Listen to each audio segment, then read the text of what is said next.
তো আজকে চলে আসছি আমি পুরুলিয়া সেই বিখ্যাত সিঙ্গে স্ক্রিন যেটা শঙ্কর চিত্রায়ন নামে পরিচিত। তো আজকে বন্ধের প্রায় 12 বছর পর আমি আবার চলে এসেছি দেখতে যেটা অবস্থা কিরকম হয়ে আছে। যেখানে হতো একসময় আনন্দ ফুর্তি আর হট্টগোলের রস, সেখানে শুধুই পড়ে আছে শূন্যতা। ভিতরে ঢুকেই দেখি যেখানে যে সিটগুলো আমরা বসছি সেই সিটগুলো পর্যন্ত নাই, দেওয়াল জোড়াজীর্ণ হয়ে বসে আছে। আর আমরা কথা বলে নেবো সেই পুরনো ম্যানেজার কাকুর সাথে। হলটি কেনই বা বন্ধ হলো, কি কারণে বা বন্ধ হলো, এসব বিষয় নিয়ে আমরা পুরোপুরি আলোচনা করবো। আর আদৌ কি পুনর্নির্মাণ সম্ভব হতে পারে সেই বিষয়ে আমরা আলোচনা করবো এই ভিডিওটাতে। তো তোমরা শেষ পর্যন্ত ভিডিওটি দেখো আর একটি দয়া করে শেয়ার করো যাতে এমন লোকজনের কাছে পৌঁছায় যাতে এই হলটির আবার পুনর্নির্মাণ সম্ভব হতে পারে।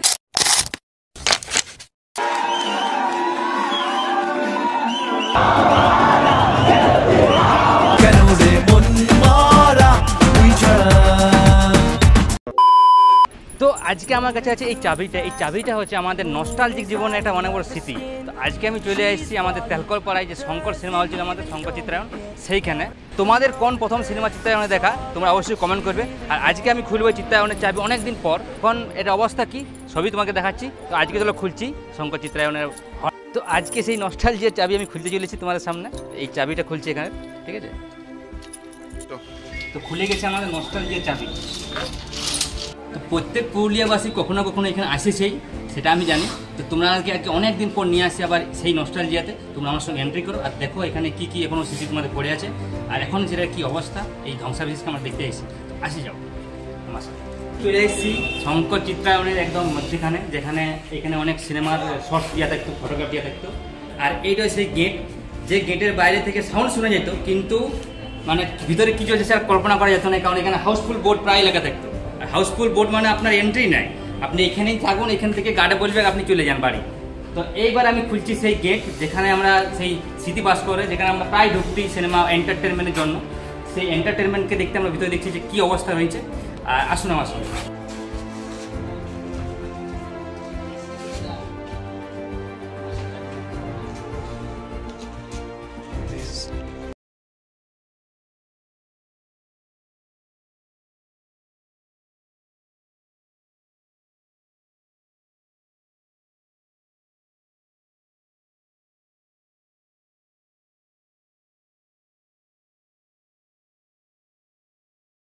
ধ্বংসস্তূপই আছে, মানে সিনেমার কিছু নাই, কিন্তু এইখানে যে পর্দাটা ছিল সেটা মনে হয় এখন ডিজিটাল পর্দার থেকে অনেক বড়, ঠিক আছে? আর এখানে আমি কিছুদিন দাদা খুললি এখানে আমি মোটামুটি 7-8 বছর পরে।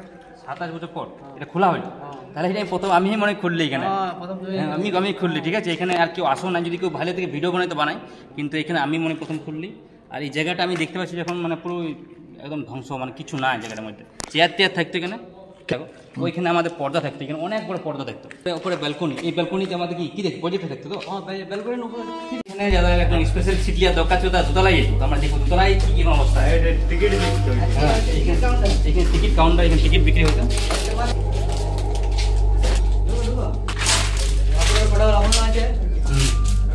এখান থেকে টিকিট দেওয়া হতো,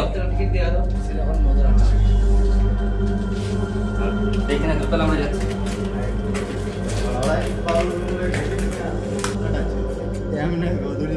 এখন এখানে সাপের বাসা, ঠিক আছে? নাগ নাগিন বিশাল বড় বড় আছে। আর এখানে আমাদের প্রজেক্টর রুম, এখান থেকে আমরা যত সিনেমা দেখেছি আসেনি। এখান থেকে চিল্লা হল মানে হট্টগোলের শেষ নাই।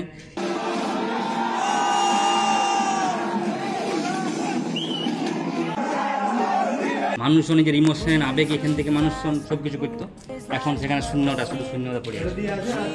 মানুষ এইখানে মানে পপকর্ন, কি এইখানে পপকর্ন বিক্রি হতো, পপকর্ন হয়তো এখানে আরও খাবার জিনিস বিক্রি হতো। সেই দিন মোটামুটি ঠিকই আছে জায়গাগুলো, কিন্তু এখন অপরিষ্কার হয়ে আছে। আমাদের স্মৃতি চাওয়ানোর মাঝে আমি পেয়ে গেছি আমাদের কাকুকে, যে কাকুর তখনকার দিনও ম্যানেজার ছিল, ঠিক আছে? শঙ্কর চিত্রায়নের ম্যানেজার ছিল। তো কাকুটা আসুন, যতটা মানে হ্যান্ডওভার আছে কাকুর কাছে। কাকু আপনার নামটা বলুন। আমার নাম উজ্জ্বল ভুঁই। ঠিক আছে, আপনি এখানে কতদিন ধরে মানে কাজ করেছেন? আমি এখানে কাজ করেছি মোটামুটি 14 বছর। 14 বছর। 2011 সাল থেকে আমি ম্যানেজার করেছিলাম। আচ্ছা। আমার পিরিয়ডে অনেকগুলো বই চলেছে, যেমন রিলিজ বই চালিয়েছিলাম আর ডিজিটাল আমি প্রথম নিয়ে এসেছিলাম। দাবাং চালিয়েছি, গাজনি চালিয়েছি, চিরদিনই তুমি যে আমার ছবি চালিয়েছি। তো এই যে আমাদের এটা একটা নস্টালজিয়া, ঠিক আছে? আমাদের স্মৃতি, ছোটবেলায় সিনেমা দেখতে বাবা মার সাথে, এখনো অনেক লোক সিনেমা যায়, ডিজিটালি সিনেমা দেখে, ঠিক আছে? তো এটা কি কোনো সম্ভব আর পুনর্নির্মাণ সম্ভব? শঙ্কর চিত্রায়ন কি আবার আসতে পারে ব্যাক? সেটাই আমাকে জনগণের প্রশ্ন। এটা মনে হয় আসবে না, তার কারণ ল্যান্ডলর্ড যে আসে সেটা বিক্রি করা একটা পরিকল্পনা, মানে তার এটাকে ভাঙা যাবে কি? আচ্ছা, আমাদের পুরোনো স্মৃতি এটা মনে হয় আর থাকবে না বন্ধুরা। তো এটা মনে হয় লাস্ট ভিডিও আমার, এটা দেখতে পাচ্ছ তোমরা, দেখে নাও ভালো করে নাকি। হ্যাঁ, এটা দেখো জরাজীর্ণ অবস্থা হয়ে গেছে, জরাজীর্ণ অবস্থা, একদম অবস্থা জরাজীর্ণ, কিচ্ছু নাই। কিচ্ছু নাই। এটা আমার বালকনি ছিল, হুম। এটা গেস্ট ছিল, এটাতে যারা ডিসি এসপি থাকতো তারা এখানে দেখতো, ওটা বক্স ছিল, ওখানে বক্স বাজতো। Box box. এখনো তোমার আমাদের লোয়ার কাস্টের জন্য যদি একটা সিনেমা হল খোলা যায়, খোলা যায়, হ্যাঁ, তাতে মানুষজন দেখবে, একদম দেখবে। আমাদের আর আপনার মানে সব থেকে মানে কোন সিনেমাটা মনে আছে, যে সিনেমাটা বিশাল চলেছে, রানিং চলেছে? চিরদিনই তুমি আমার, তুই কে রে? এ রে? চিরদিন তুমি যাবার, ওর থেকে বেশি কিছু নেই মানে ওর অন্য সিনেমা। সাথী চলেছে কিন্তু আমি সাথী চালাই না, আচ্ছা। সাথী কপলা টিভি চলেছে, কিন্তু চিরদিনই তুমি আমার ছবিতে দারুণ দিয়েছে। ভালোবাসা কেন এত মানে কারণ আমিও দেখেছি অনেক দূর দূর থেকে, ঝালদা, বোলামপুর, এদিকে বান্ধবান, অনেক দূর দূর থেকে লোক আসতো, 2 টাকা নিয়ে আসতো, একটা পুলে রাসনা দেখতে রাইতে, আর দুটো হচ্ছে সিনেমা হল দেখবো শঙ্কর হলে, সেটাই। কারণ ঘর থেকে ওর প্রিপারেশন নিয়ে আসতো যে আজকে যাবো সিনেমা দেখবো, চল।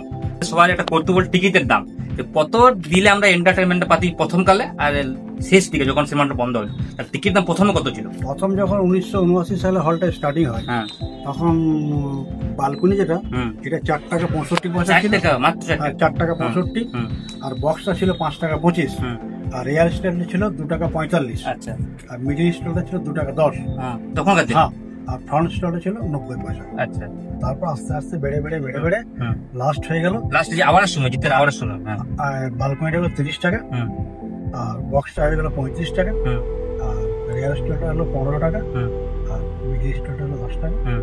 আর ফ্রন্ট স্টলটা উঠে গেছে। মানে 10 টাকায় আমরা আবার সিনেমা দেখেছি, তাহলে বুঝতে পারছেন আপনারা, তাহলে আমার সিঙ্গেল স্ক্রিন কতটা প্রয়োজন সেটা মানুষজন বুঝতেই পারছে। হ্যাঁ, তবে একটা জিনিস কি, এটা মানে যে লিজার ছিল বাঁকুড়া, তাকে যদি মানে কিছু একটা নেগোসিয়েশন করতো মালিকরা, তাহলে আশা করছি উনি কিছু একটা করতেন, তাহলে এখানে একটা কর্মসংস্থান হতো, হয়তো সেই হলটাকে কেন্দ্র করে দোকানপাট লোকালদেরও কিছু সুবিধা হয়েছে, সুবিধা হতো, কিন্তু ল্যান্ডলর্ড সেই ডিস্টার্ব করতে পারলেন। তো অবশ্যই এটা ফিরে আসার চেষ্টা আমরা করবো, কারণ এটা তোমরা কমেন্ট করো যে এই ভিডিওটা তোমরা এমন জায়গায় পৌঁছাও যাতে এই জিনিসটা আমরা ডেভেলপ করে আবার নতুন করে শুরু করতে পারি, অবশ্যই। যাতে লোকালদেরও ভালো, আমাদের পুরুলিয়ার পক্ষে খুব ভালো। অবশ্যই অবশ্যই। তো এইখানে তোমরা বলো তোমাদের লাস্ট সিনেমা কি, মানে লাস্ট কোন সিনেমাটা দেখে আপলুপ্ত হয়ে গেছিল? জিতের ছিল জিতের আবার, আরে আবার লাস্ট লাস্ট টাইমে জিতের আবার আবার আবার- জিতের জিতের আবার ঘরেতে ঘুমিয়ে আর কি থাকা যায়। আমার চোখের কোণে এখনো একটু একটু জল আসছে, তার কারণ হচ্ছে এই যে স্মৃতিটা আমি অনেকদিন পর আলি, 1 নম্বর। আর দ্বিতীয় কথা হচ্ছে যে এইটা আজকের পর আর হয়তো আমার দেখা হবে না, কারণ কাকু বলছিল যে খুব শিগগিরই এটা নাকি ভেঙে ফেলা হবে, যাতে না ভাঙা হয় বা অন্য কোনো জিনিস যাতে এখানে মানে ভেঙে নিয়ে অন্য কোনো জিনিস না তৈরি করা হয়, কারণ এটা একটা স্মৃতি আছে, স্মৃতি থাক। আর না হলে নতুন করে আবার রেনোভেশন করা হোক, সেটা আমি চাই মন থেকে, আমি কোনো কাউকে বলছি নাই।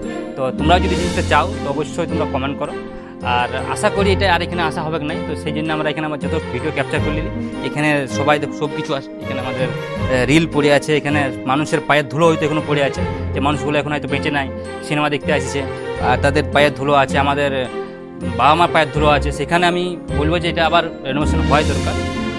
দেখো শঙ্কর হলে এবার যখন এভাবেই পড়ে আছে, আর এরকমভাবে পড়ে আছে, কতদিন থাকে সেটাই দেখার। তাহলে ভিডিওটা আমরা আবার রিটার্ন টু হোম, ঠিক আছে। আর এখান থেকে আমরা যাওয়ার সময় একটা কথা বলবো যে আবার হওয়া উচিত, কারণ এগুলো একটা একটা স্মৃতি, যে ঝুল পড়ে গেছে এখানে, এই ঝুল যেমন আমাদের স্মৃতি, তো সেই সেম ঝুলে পড়ে গেছে, কারণ এগুলো সবই আছে অথচ আর কিছু নাই। এখানে জেনারেটর থাকতো, আর চারদিকে